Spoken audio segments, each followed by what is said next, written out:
حضرات،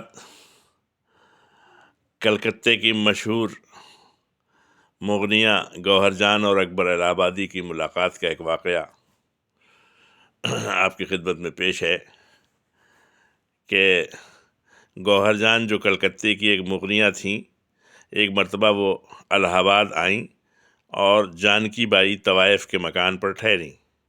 جب گوہر جان رخصت ہونے لگیں تو اپنی میزبان سے کہا کہ میرا دل خان بہادر سید اکبر الہ آبادی سے ملنے کے لیے بہت چاہتا ہے۔ جانکی بائی نے کہا، آج میں وقت مقرر کر لوں گی، کل چلیں گے۔ چنانچہ دوسرے دن دونوں اکبر الہ آبادی کے مکان پر پہنچے۔ جانکی بائی نے تعارف کروایا اور کہا، یہ کلکتے کی مشہور و معروف مغنیہ گوہر جان ہیں۔ آپ سے ملنے کا بے حد اشتیاق تھا، لہٰذا ان کو آپ سے ملانے لائی ہوں۔ اکبر نے کہا، زہ نصیب، ورنہ میں نہ نبی ہوں، نہ امام، نہ غوث، نہ قطب، نہ کوئی ولی جو قابل زیارت ٹھہرا۔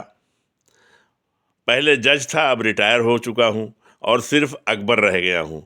حیران ہوں کہ آپ کی خدمت میں کیا تحفہ پیش کروں۔ خیر، ایک شعر بطور یادگار لکھے دیتا ہوں۔ یہ کہہ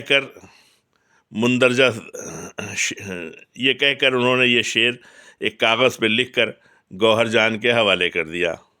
اکبر الہ آبادی نے جو شعر ان کے حوالے کیا تھا وہ شعر ہے کہ خوش نصیب آج بھلا کون ہے گوہر کے سوا،